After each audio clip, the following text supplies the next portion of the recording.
je te dis merci, Seigneur. Je te dis merci pour ta présence, Seigneur. Merci pour ton amour, Seigneur.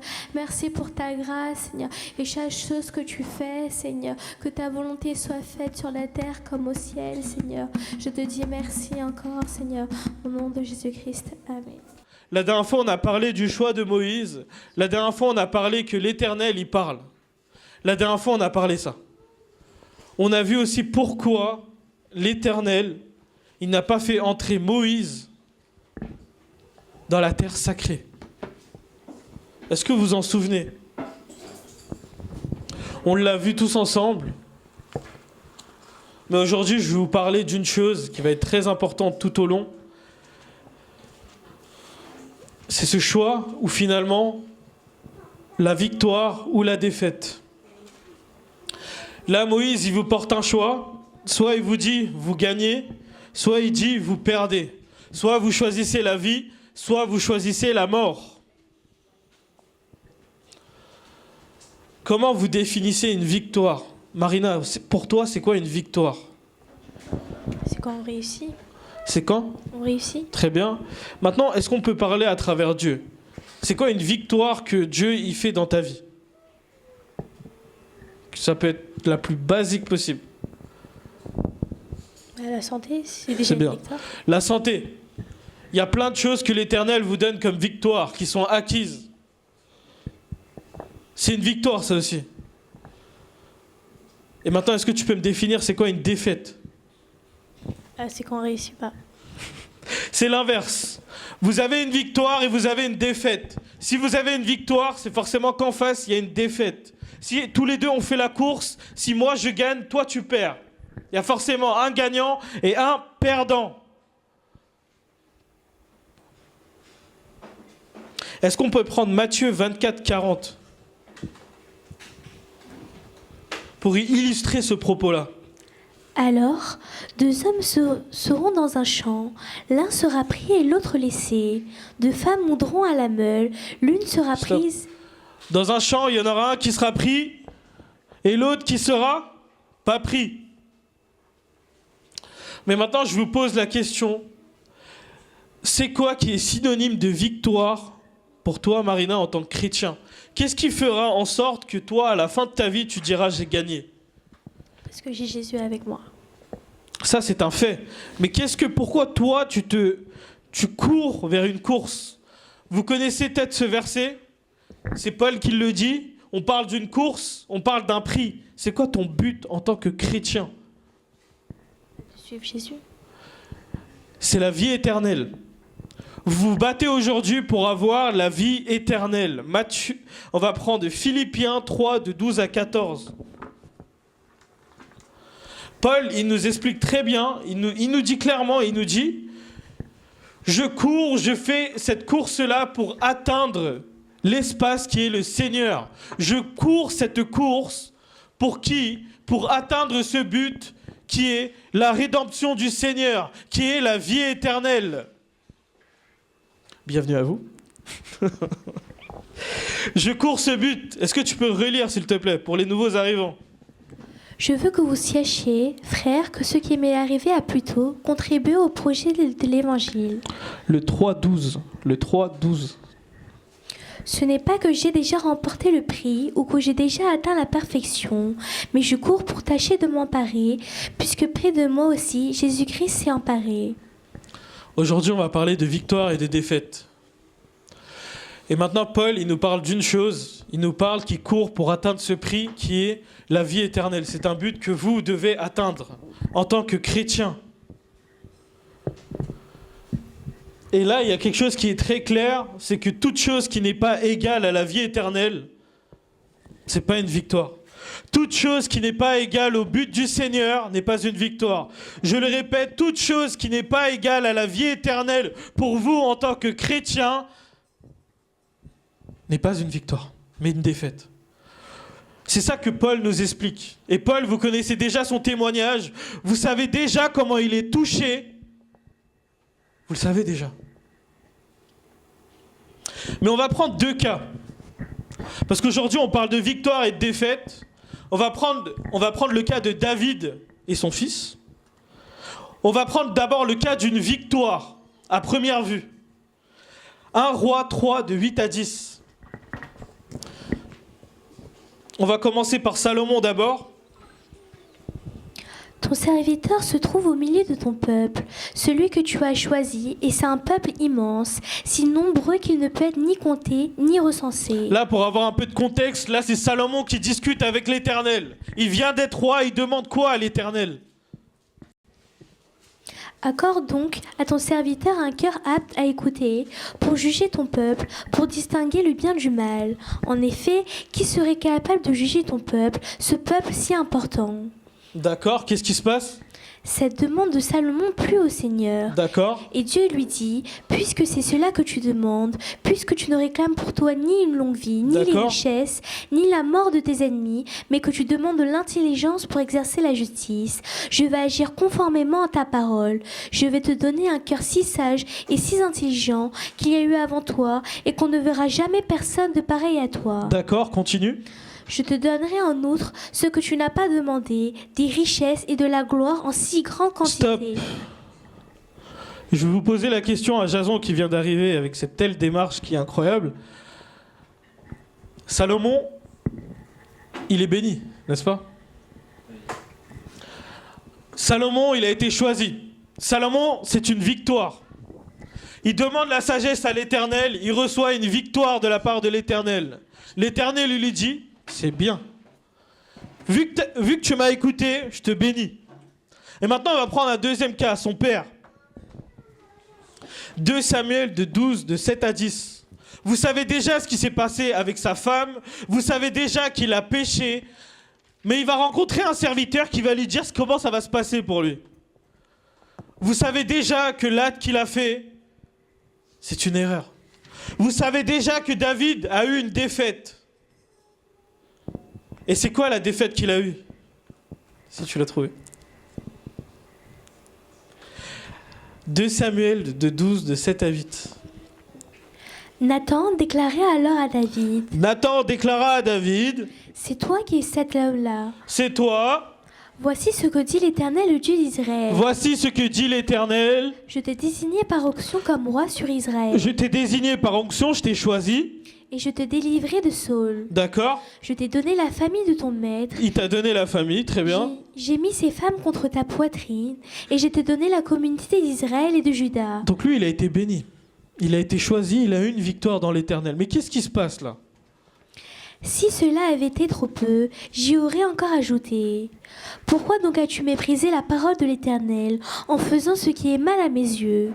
Tu as tué par l'épée Uri le Hittite, tu as pris sa femme pour faire d'elle ta femme, et lui tu l'as tué sous les coups d'épée des Ammonites. C'est une défaite. Là, il dira plus tard, si tu continues à lire, qu'il va perdre son fils. Là, le fils qu'il a construit, c'est une défaite. Vous voyez 2 personnages qui sont liés par le lien du sang. L'un est victorieux et l'un est perdant. Mais est-ce que vous savez la finalité des deux? Salomon, tout à l'heure, on a dit qu'il avait une victoire. 1 Roi 11, 3. Comment il finit, Salomon? Parce que j'ai beau vous parler pendant des heures et des heures, à vous expliquer que Salomon, il a fait le bon choix, il a une victoire, mais comment il finit?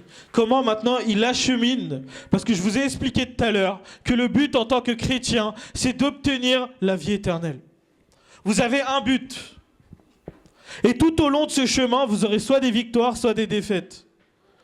Et comment Salomon, il transforme cette victoire que lui a donnée l'Éternel? Comment Salomon, il transforme cette sagesse en quelque chose de concret? Il eut 700 princesses pour femmes. Ok, il eut 700 princesses par femme. Du coup, l'Éternel, il le bénit de richesse. Et lui, il fait quoi? Continue. Ainsi que 300 concubines. Ok, 300 concubines. Et ces femmes détournèrent son cœur.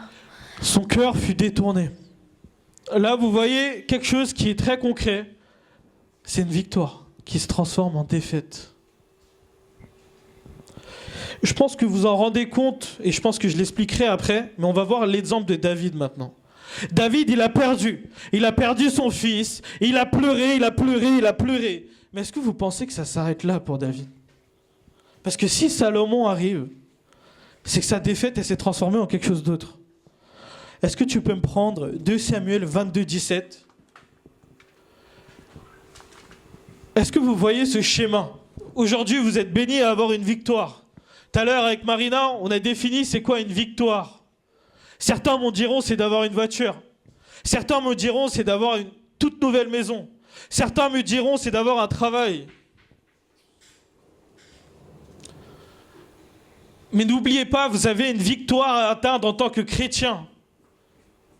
Est-ce que tu peux le lire ? Il est intervenu d'en haut. Il m'a pris, il m'a retiré des grandes eaux. Il m'a retiré des grandes eaux. Il m'a délivré de mon adversaire puissant. Il m'a délivré de mon adversaire puissant. De mes ennemis qui étaient plus forts que moi. De mes ennemis qui étaient plus forts que moi. Il m'avait surpris lorsque j'étais dans la détresse. Il m'a surpris quand j'étais dans la détresse. Mais l'Éternel a été mon appui. Mais l'Éternel a été mon appui. Il m'a mis au large. Il m'a mis au large. Il m'a sauvé. Il m'a sauvé. Parce qu'il m'aime. Parce qu'il m'aime. Qu'est-ce que vous comprenez maintenant qui est une chose très importante ? Jason.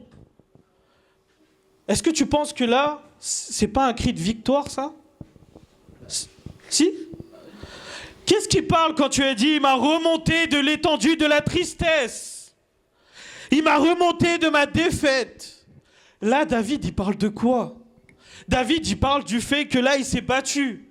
Entre-temps, il a eu des batailles, mais l'Éternel ne l'a pas oublié. La vie ne s'est pas arrêtée à sa défaite.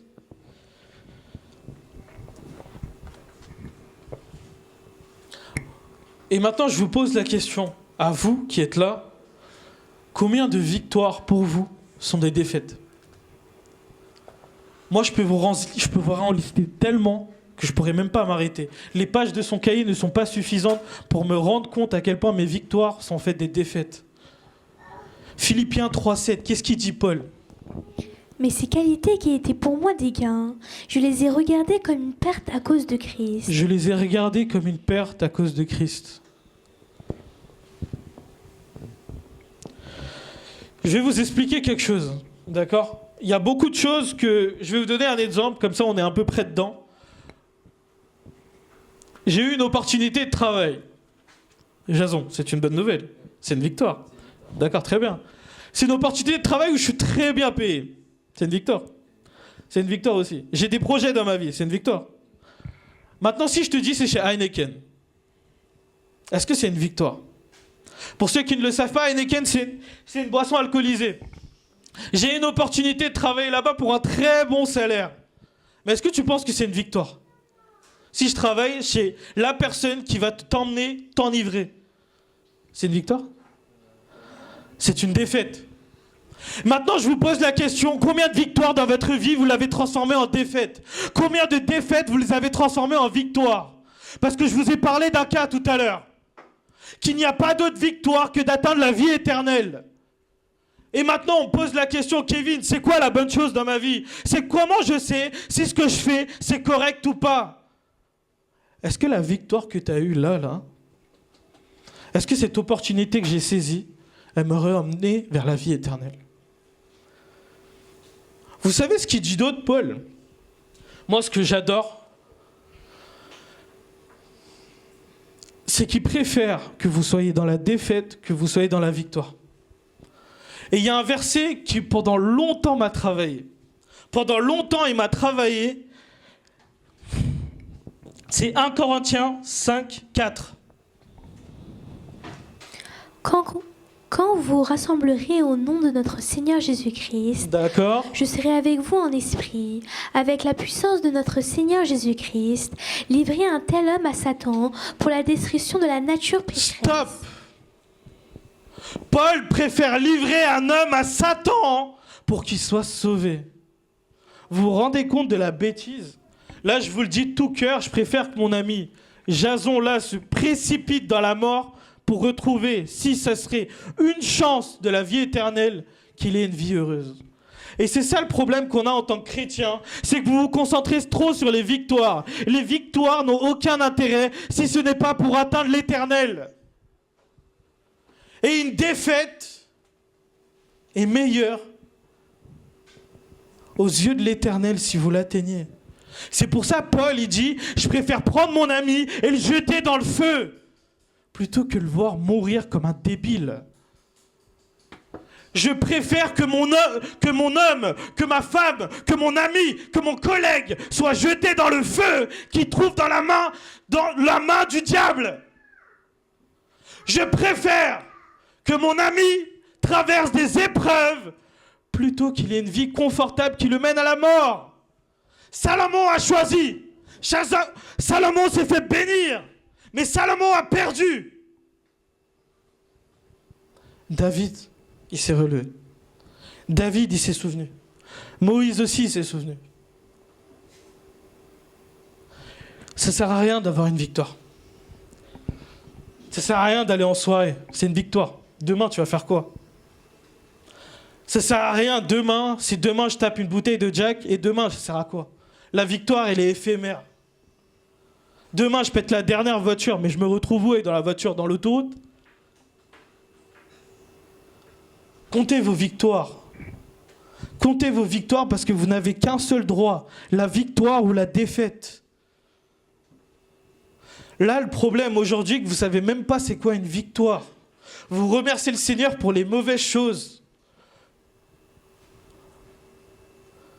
Et quand il s'agit de défaite, vous baissez la tête. Vous ne vous relevez pas, alors que c'est l'Éternel qui vous a appelé à vous lever. C'est qui relève? C'est David, il l'a dit, non? Le même qui m'a emmené dans mes tréfonds, il m'a relevé. Mais là, vous allez me dire, Kevin, c'est une bénédiction comme un autre, j'ai pas le droit d'être béni. Ah, Jason, j'ai pas le droit d'avoir une nouvelle voiture, j'ai pas le droit de m'amuser. Psaume 23. Je vais comprendre un peu. Et là, une question que vous devez vous poser également, c'est pourquoi j'ai des adversaires? Pourquoi David, il faudra qu'il ait des adversaires? Pourquoi la vie, elle n'est pas une ligne droite comme ça, là, et vous atteignez la vie éternelle, et c'est simple. Psaume 23, on va le lire tous ensemble.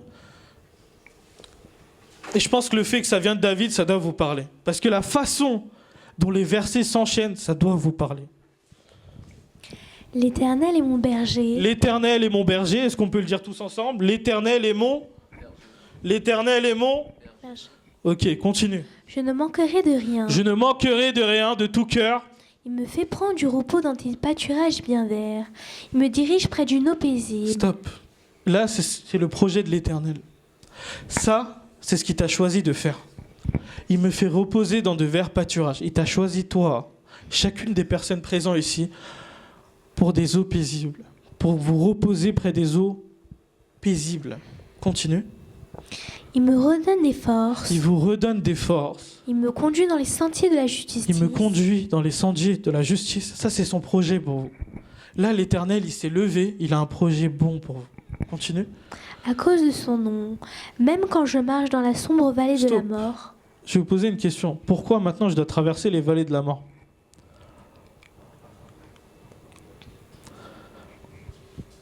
Parce que là, son projet, c'est de me diriger vers les eaux paisibles. Pourquoi je dois traverser les vallées de la mort? Et qu'est-ce que Jésus fait? Qu'est-ce que Dieu fait? Qu'est-ce que David comprend? Continue. Je ne redoute aucun mal car tu es avec moi. Ta conduite et ton appui, voilà ce qui me réconforte. Regardez les mots, comment ils sont intéressants. Ta houlette et ton bâton me rassurent. Regardez-moi. Est-ce qu'il y a écrit ta houlette et ton bâton, ils me protègent?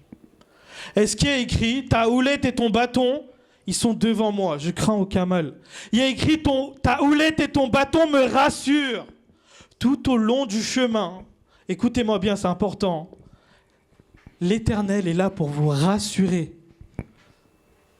Souvenez-vous de son nom, il vous rassurera. Mais toi, tu es tout seul dans les vallées de l'ombre de la mort. C'est quoi l'ombre vallée de la mort? Jason. C'est la terre dans laquelle on vit actuellement.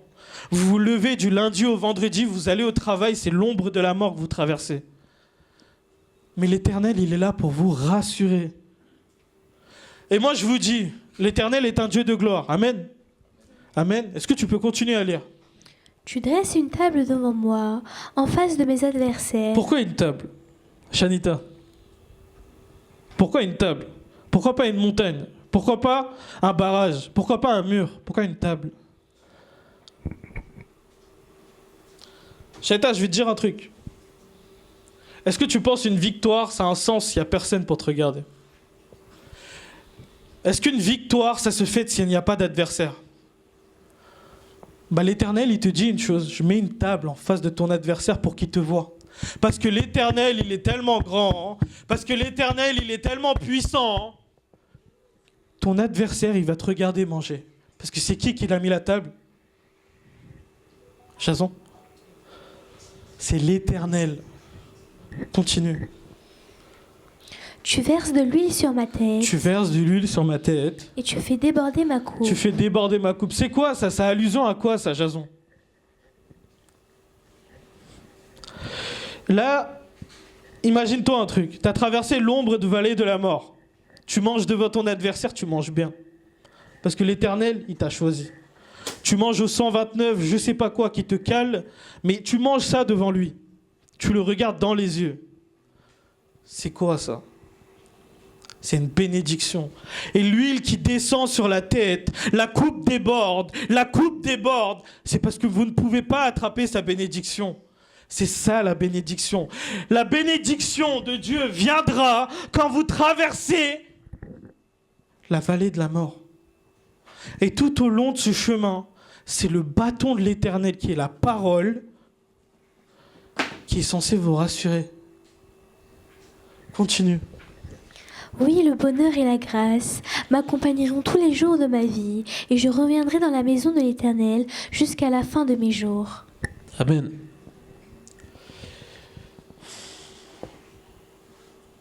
Je pense que vous l'avez compris. Une victoire ne signifie pas une défaite. Mais maintenant, moi, je vais vous parler d'une défaite parce que, en fait, je me rends compte que c'est un jour un peu sacré. Enfin, pour moi. Je vous ai déjà parlé de ma mère. Je vous ai déjà expliqué qu'elle a traversé le cancer. Mais si moi, je m'arrête là, regardez-moi bien. En vrai de vrai, si je ne serais pas là devant vous à vous donner le message, ça serait une défaite. Si je ne me serais pas dirigé vers le nom de l'Éternel, ça serait une défaite. Ça serait une défaite parce que le nombre de fois que j'ai eu envie de dire ma journée. Ça serait une défaite parce que le nombre de fois où j'ai eu envie de m'écrouler, mais j'avais personne qui regardait. Ça serait une défaite parce que le nombre de fois où j'ai ravalé ma salive parce que je ne pouvais pas le dire. Ta houlette et mon bâton me rassurent. C'est une défaite pour qui? Cette défaite s'est transformée en victoire. Mais moi, je vais vous poser une question, c'est posez-vous les bonnes questions. Est-ce que la victoire dans laquelle je traverse là est une bonne victoire? Est-ce que cette victoire me rapproche de l'Éternel? Et au contraire, est-ce que cette défaite ne me ferait pas ouvrir les yeux? Est-ce que le fait que je n'ai pas ce travail me permettrait de lire la Bible? Est-ce que le fait que je rate le train ce matin, ça me permettrait de lire un verset?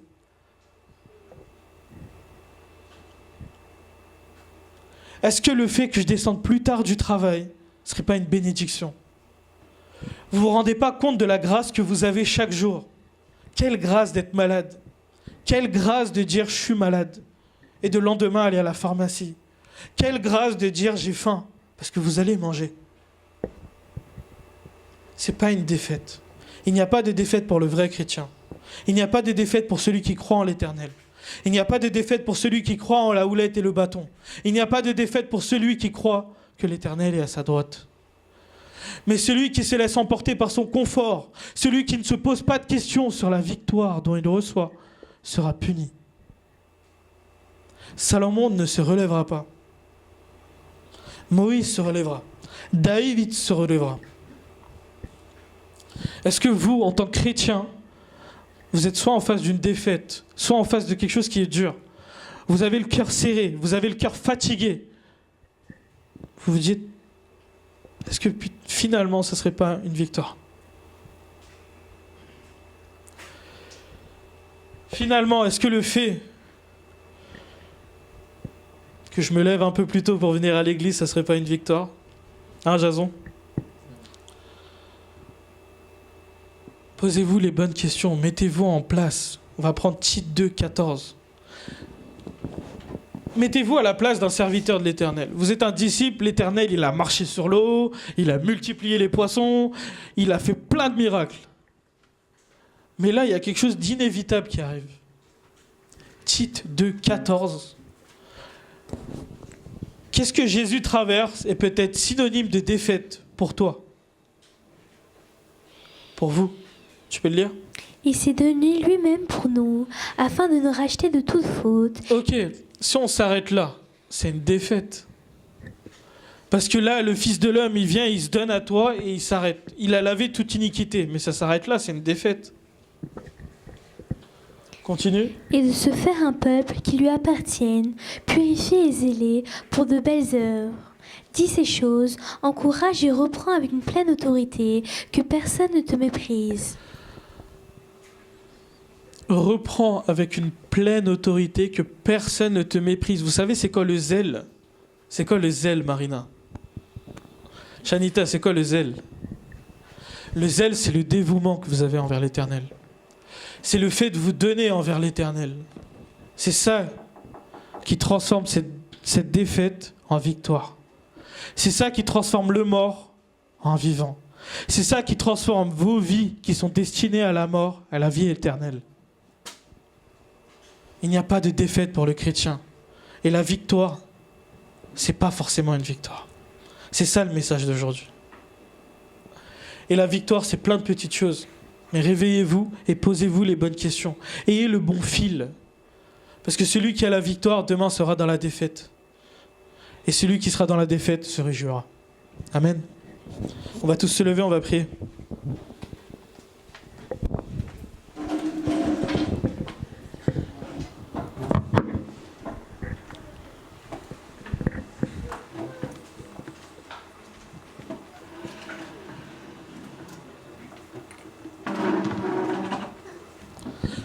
Seigneur, en ce jour, Seigneur, je remets ces jeunes-là entre tes mains, Seigneur. Je remets nos cœurs, toutes choses que nous avons entre tes mains, Seigneur. Que tu nous diriges à courir cette course pour atteindre la vie éternelle, Seigneur.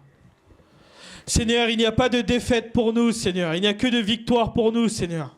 Aide-nous à chacune de ces victoires à se rapprocher de ce but, Seigneur.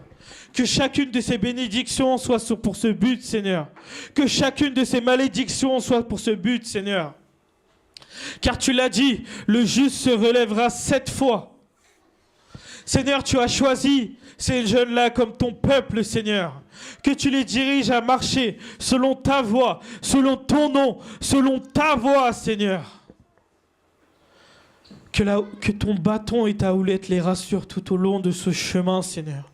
À travers de l'ombre vallée, à travers de la sombre vallée de la mort, Seigneur, que tu les diriges, Seigneur. Je mets chacun de ces jeunes-là entre tes mains, Seigneur, afin d'atteindre ces eaux paisibles, Seigneur, afin qu'ils soient dirigés vers ces verts pâturages, Seigneur.